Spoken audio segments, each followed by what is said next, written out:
Hello, welcome back to Furious Driving, and today it's Furious Fixing, because although this car is MOT'd on the COVID extension thingy until about October-ish, I'm going to be storing it next month, or in a few days time in fact it now is, so I can get the Mini out for a little while, which means it's going to have an MOT for when it comes back on the road. So, now although I'd normally go over to my friend Trevor's garage for an MOT, he's a little drive away and I've really only got time to get to my local garage and they've only got time to fit it in tomorrow. So yeah, lots of time constraints, adding additional pressure. This is like a real TV show all of a sudden, isn't it? But I've got a few jobs to do. I need to put some Underseal over where I've done welding, just so it doesn't look so obvious I've done welding. I need to fix this side light, and I need to put the seats back in and seat belt, I think, on the passenger side, and then anything else I find wrong with it, which who knows. And I've got 2 hours before I go to work, so great, let's crack on. Right, first let's do some wheel whizzing.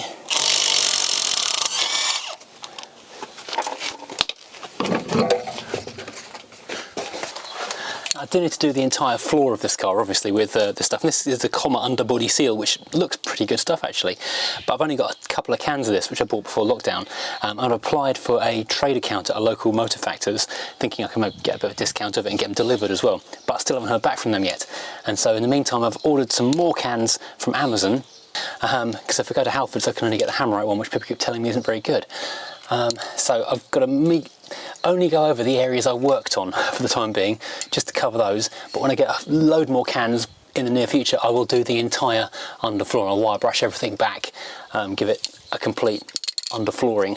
Oh, already though, having just squirted a tiny bit, I've got it all over me. And I have been using a big bit of cardboard to mask the jack, so I don't paint the jack black as well. Jack Black, isn't he a singer?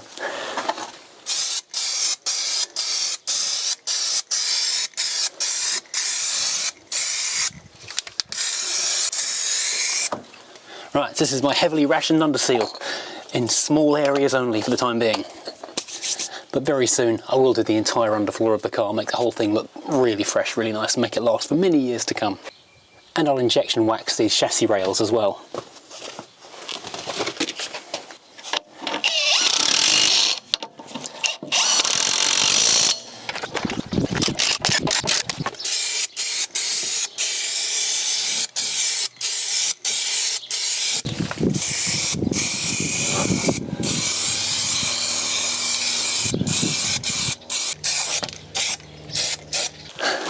So this is a big pile of sound deadening carpet, which has been living in the back of the Mercedes for the last, well, month or two. I don't know how long I've had this thing now. It seems like a long time. So now I can free the boot of that up to continue to store other junk, and gets back in it, and suddenly this Volvo will start sounding pleasant and quiet and refined again. I do also have some sort of metal, some foil-backed sound deadening stuff as well. It's coming from Amazon, so it's kind of like a month away, but it means it's going to be even quieter and husherer and warmer. So using these cutouts and shapes in the floor to work out what orientation these go round in. So that's the front of the footwell there, that's under the seat, which means that goes under that, and that also goes under that. There's a lot of sound deadening, but I did throw another layer away, which is why I'm putting the foil back in as well. So after a bit of working out which side was which and which direction everything faces, the cutouts and the mouldings do give you a bit of a clue. I'm actually trying to squeeze it all back under here. Oh, dear me. Back into the right place. It needs to go further forward, I think.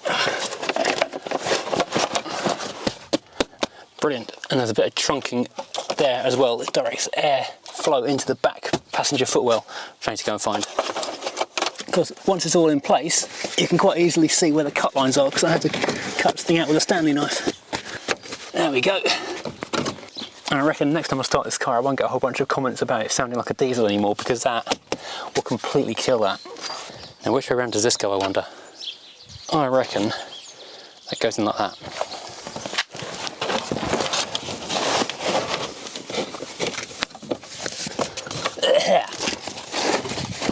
I wish I'd hoovered this first. Oh, let's get that behind the trim. Just feed this up behind here. Trying to do this one-handed now. It makes it very hard indeed. Oh god, dust everywhere. It's mostly done, just need to try and feed that up in there a bit more.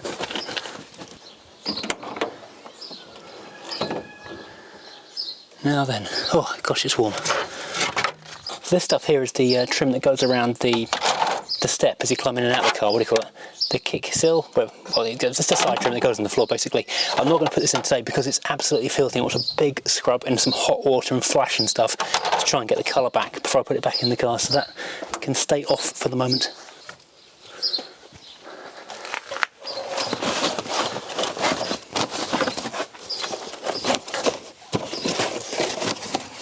We're going to feed the carpet underneath this trim, which is not too hard, but it's not exactly easy either. Because being Volvo plastic, it's really, really tough and does not yield a little bit, even. Ah, it's a screw I dropped the other day. And then borrowed one out of the front area screw selection. This is the main thing really for the MOT, getting the seat and the seat belt lined up. Putting the carpet back in is more to disguise my terrible handiwork.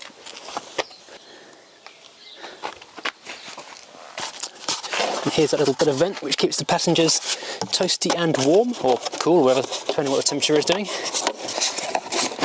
Back into position, there we go.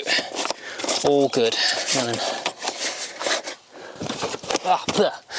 Now I'm going to forget about fixing the heated seat for the time being because that's not a priority for the MOT. And if I can find one with better unburnt fabric just there, I'll switch it out anyway. So, and the absolute bane of my life taking these things out in the first place was this kind of safety catch thing, which is like a mushroom shape upside down that goes through a hole in the floor and then locks in place. I mean, getting the seat out of the car is an absolute nightmare, and getting back in again isn't much easier. One's in, but the other's not. Oh, come on.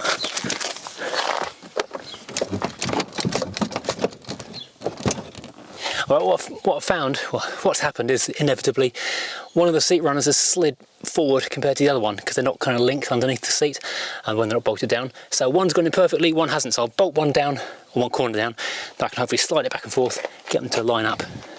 I think they were short on the middle and long on the outside, if I remember right. I remembered wrong. It's long in the centre. I don't know what temperature it's reached already, but it is absolutely sweltering out here. Not that nice anymore. This wrench has been out in the sun. It's actually painful to touch now. Right, let's get a second bolt on there. Oh, come on, go back far enough, you so-and-so. A hammer may be required. I can't do this one-handed because I need one hand to pull this up and one hand to tap this with the hammer. So what I'm going to quickly do, raise this up to release that and give that little knock to just position that back in place. Pull it forward so that it's got somewhere to go.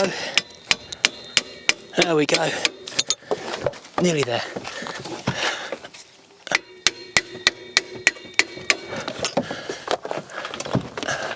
Oh, come on, go backwards now. Ah, well, it's all in. Just about enough for me to bolt it down. Phew. Damn, that's warm.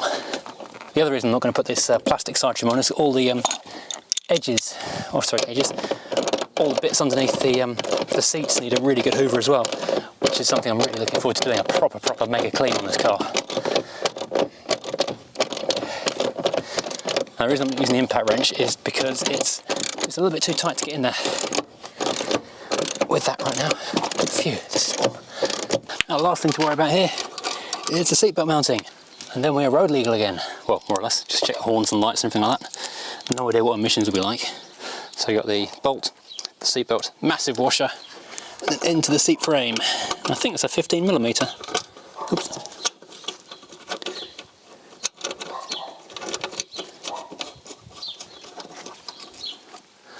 Is that 15?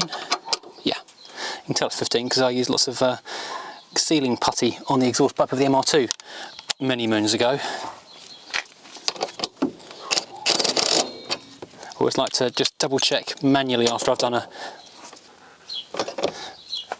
electric wrench on something.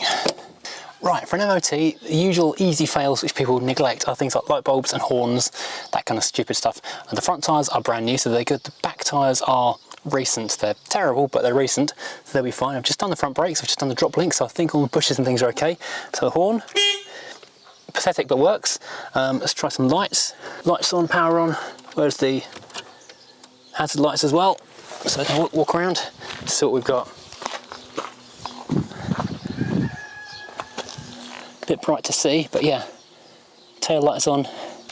No, not working. indicator is flashing. These are faded to hell, so I'm going to get a new set of these. That one is on, that one is flashing. Let's run down the side. Repeater is flashing, indicator is on, headlights are on, headlight is flashing. Okay, don't seem to have a side light there, so we've got a side light out. Let's just double check. Main beams work. I don't think it's a fail for not having this working, because I don't think it's an actual thing in the MOT test. And looks like that tail light's out as well, which I thought was working the other day, so let's have a quick look at that one first of all.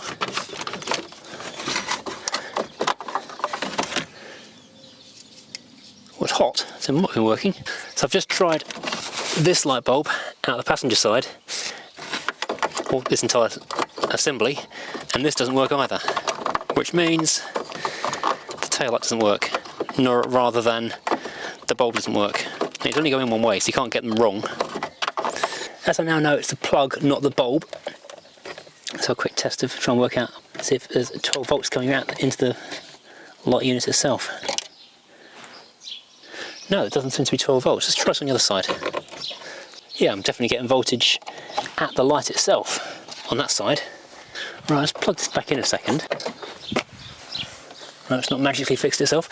If I get the same voltage on the board here. No, not a dicky bird, as they say. I wonder if I get brakes on this thing as well. I wedged the brake pedal down. The brake light works, it's just a side light that's not working, so I wonder why not. I wonder if there's a fuse specifically for this lamp. Let me go double check that. Nailed it!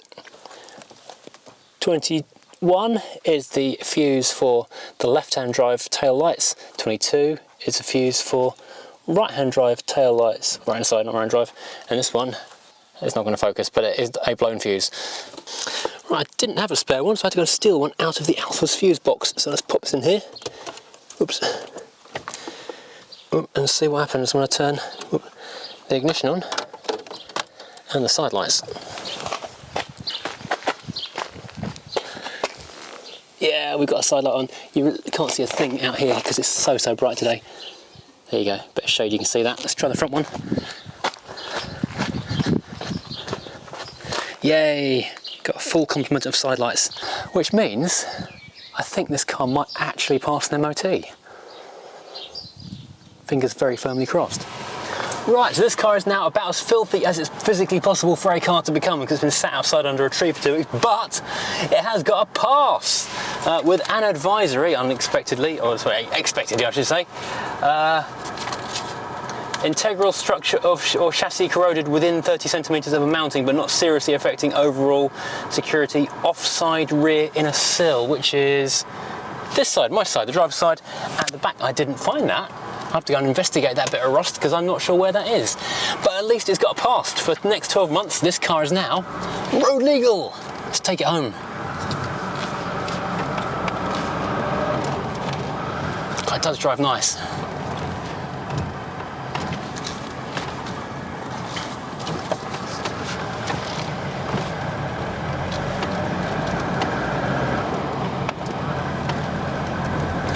God, it's warm in here.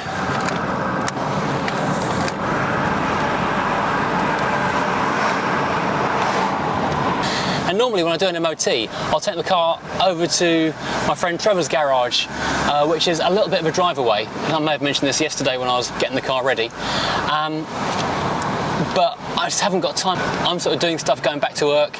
My wife's getting ready to go back to work, well, not for a while yet, but she's retraining for a different job in the meantime. So she's not really got any time. So I've had to use a local garage, which I don't normally use, but they are a proper village garage, like a local place. And so I sort of felt fairly sure that if it failed on something silly, they would be able to sort it out. But as it turns out, just paid my money and drove out again. I'm so happy. I'm really, really relieved with this because I've only owned this car a couple of months. I spent a long time chasing corrosion, I mean, way more corrosion than I thought it had. I mean, it's not the end of the world type of thing. It's not like a full body off resto, but there were a lot of holes in this car. And so I wasn't 100% sure that, well, first of all, I got everything, and it turns out I hadn't. And secondly, that the quality of my welding was going to stand up to the scrutiny of an MOT inspector. So I guess that's a bit of a vindication that I can really paint thick underseal over my bad welding. I'll tell you what, one thing though, now that I've put all the carpet and the underlay back in again, everyone who's saying this car sounded like a tractor or a diesel or the tappets are gone, and put the window up, turn the fan off, it's probably going to sound terrible on the microphone, but this is really quiet. This is... It's not eerily quiet, it's not as quiet as that Mini Goodwood was, but it is smooth and silent sailing. I'm happy with this. And when that foil backed stuff goes in to replace the foam, well not foam, there's some Hessian-y stuff that I just had to throw away because it was disgusting and waterlogged. I'll replace that third layer because there were actually 3 layers of stuff under the carpets in this car. Right, next plan for this thing is take it home, give it a mega clean, which will be the second half of this video in just a few seconds in your time, and tomorrow morning in your time, because it's really hot now. I'm debating whether I can go up to lakes or not. I say going to lakes, Breaker's Yard, is a bit of a drive away, but I need to check my eyesight because I can't get to the opticians, so I might do that. And it's for work. I'm making a video, so therefore it's my job. So I might just, yeah, I'm going to give them a call, see if they will accept visitors at the moment. If they will, I will go up there, get some tail lights, get some new trim, see what other bits and bobs. So I've got quite a shopping list for making this car absolutely perfect. And yeah, then unfortunately it's going into storage. So for a month I'm going to sawn it. Yeah, sawn it for a month while I drive the Mini and maybe the Tomcat as well. Now, something I'm really starting to appreciate about this car is how simple and reliable and dependable it seems to be. You know, I park it up for a few days, maybe a week at a time, don't turn the key, wander out to it, turn the key, it fires straight up, and that seems to be every time. Well, I know what else I need to do with this car. I think tomorrow maybe I ought to go and do a goes for a drive in it, because while it's here and it's clearly, well, it will be clean in the morning, and got tax on it, I should do that. The other thing about this car, I was actually just able to reverse it right off the road into a field to go and move my GoPro around. And it just took it completely in its stride. This car is capable of off-roading better than most four-wheel drives, or certainly most faux 4x4s. Faux by 4s, can we call them that? I think we can. Now, something I did find the other day is that someone else in my village has got a 740. It's a metallic blue 740 GL, and it's lowered on the GLE or the turbo alloys. It looks pretty good. If you're a viewer of this channel, drop me a line because I'm interested to know what suspension you fitted to it, because it looks really good. Oh, and the other thing is that I promised this car a new set of rear tyres.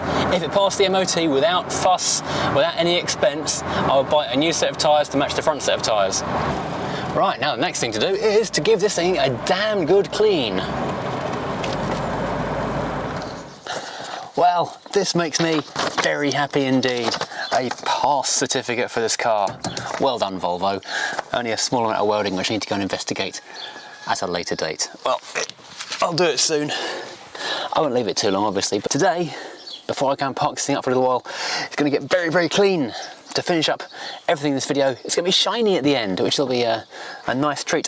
I didn't bother giving the interior any cleaning at all in the whole time I've had it, because it's been raining orange stuff on me until I did the roof lining of the day. So now I'm going to get rid of all the orange stuff, all the old dirt, the crust, the grub, make this car really nice to be in. I won't want to park it then, will I?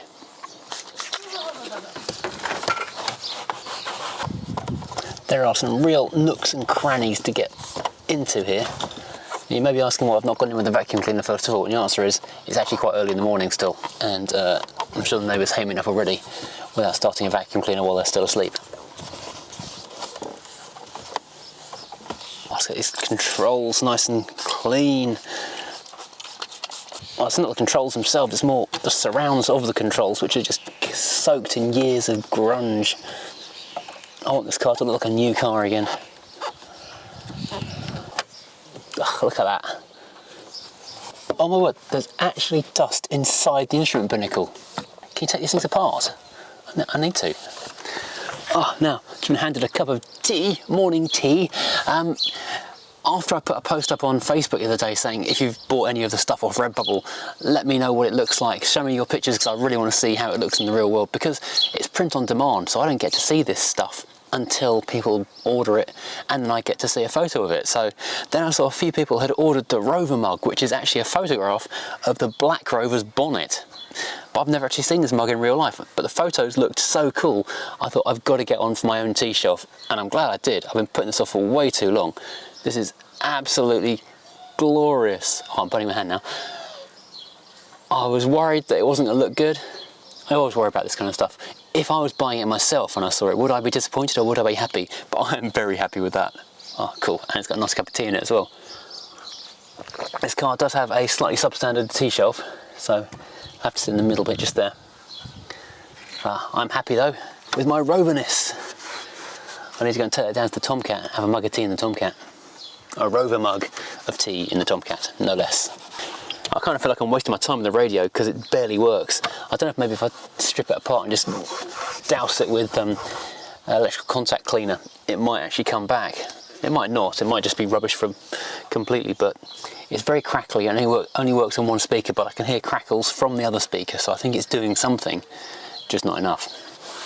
I've started cleaning the goo off the windscreen with brake cleaner, but it's a slow job because the rag becomes sort of so contaminated and doused in the stuff. There's black stuff. The moment you wipe it, you can take off a little bit, but then you pretty quickly start just moving it around. So you get to a lot of rag basically. So we'll do some more of it, but it's a slow process involving a lot of rags. What a slightly disappointing thing about this car is it has actually got a couple of cracks in the dashboard here in the centre. I'm not sure I can do anything about that though. I'll get some kind of plastic filler and fill those in rather than try and change the entire dash top, because that's a big job. Oh, I need some Q-tips, whatever you call them, cotton buds, to get into all these little nooks and crannies. Changing the headlining on this car is the best thing I've done to it so far, honestly, because it just feels like a proper car. It has absolutely transformed the interior. Before it felt a bit low rent, a bit like you're on the way to the scrapyard or the banger track, but with a proper headlining in, it actually feels really quite good, quite proper.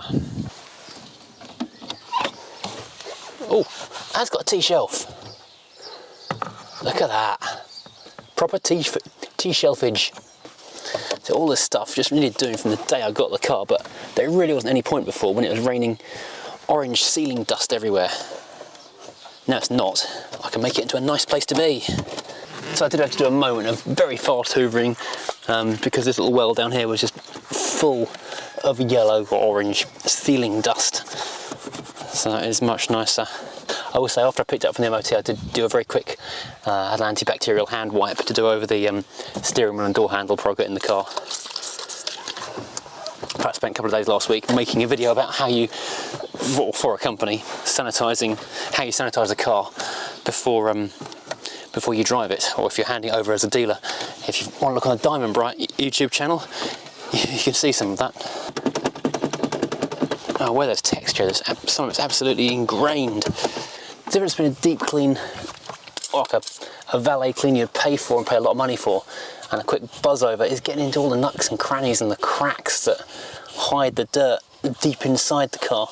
It's not what you notice at first, but as you sit in the car you do see these little corners of dirt, and that's what really makes the car feel really clean and new, or a bit shabby and old.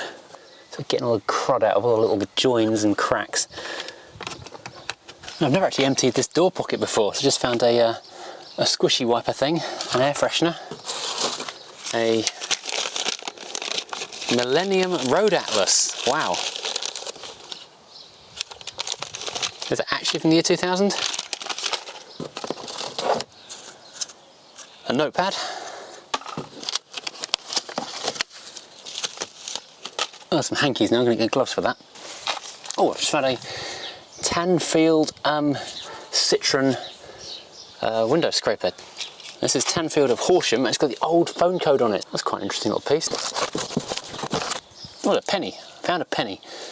This car keeps on giving and giving. Another penny. Just really thick with just dust everywhere. Even like the backs of the seat headrests and stuff are just crusty with old dust. some receipts for the work I did to it. Okay, this bit behind the seat definitely needs the hoover. Yeah, even the rear parcel shelf is pretty grim.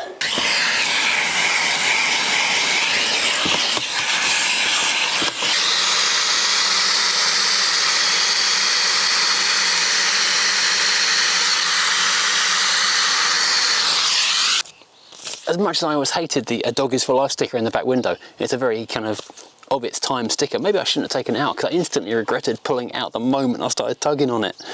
But oh well, I'll put it somewhere safe in the garage. It can be a bit of memorabilia. The car does it better without it, I think. Oh, I had to upgrade to a hat. It's still barely even breakfast time. I'm videoing this on Thursday, and I'm going to be putting the video up on Thursday as well. So I've started early to get it done early. Also try and beat the heat, but my God, it's already insanely hot. And as I said in lots of videos last year, I don't deal well with the heat. I think this car must have been smoked in at some point, because the odd little burns in the passenger seat and some of the gunk that's sitting in the grain of the plastics suggests a smoker's car. It doesn't smell like it though, interestingly. Here's another zone of disgustingness, the crack between the driver's seat and the handbrake. I didn't pull the driver's seat out, I worked out how to remove the carpet without doing that, so that's why this never got vacuumed before. Right, let's get the nozzle in there now. I was just hoovering out this little armrest cubbyhole thing and found there's a light in the back of it. I never knew that. I'm going to read up on how you change the bulb, because I guess that should be on.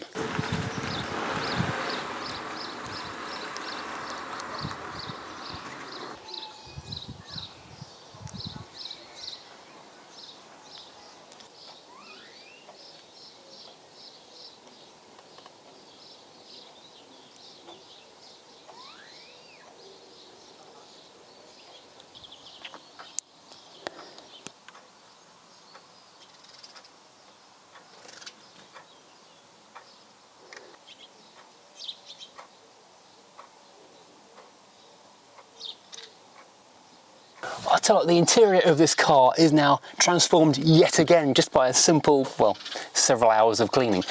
It feels so much fresher, so much nicer. I mean, the headlining is making a massive difference, but now I'm looking at a bright, crisp, clear instrument binnacle. The steering wheel looks fresh and shiny. Okay, that light control's a bit kind of faded, and so is the knob for the fan. It's weird they've kind of gone a bit kind of grey and mottled over the years. But yeah, apart from that little crack thing there, but that's going to be sorted very soon. I haven't put these trim bits back here yet, but they're going to be cleaned up even better, and then once I've got the extra foil underlay stuff, sound deadening in there, I'll fit that back in then. Oh, this thing feels so good. My wife keeps saying, when am I going to sell it? But the more I do to it, the less I feel like I can. This thing's lovely. It seems a shame to be parking up for a month now. It's absolutely immaculate. Oh, this thing is lovely. I'm very happy with this.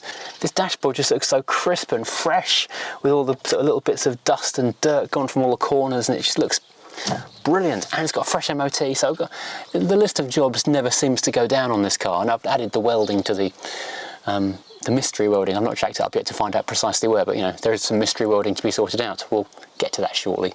This car is massively improved yet again. As always, thanks for watching. I'm always amazed at the interest this car has in it. You know, it's a nice car. I can't fault you for liking a nice car like this. But right, let's go edit this video and put it out in time for lunchtime. So, like, subscribe, all that kind of stuff. Really appreciate it if you do. There's Volvo merchandise on the Redbubble store, which I'll put a link to down below, so you can get the nice side-on pictures of this thing. The Rover mugs, I'm loving the Rover mugs. If you want to support the channel, then maybe grab a Furious Driving sticker or something like that. It makes a big difference to keeping these ridiculous projects on the road. Thanks for watching. See you again soon.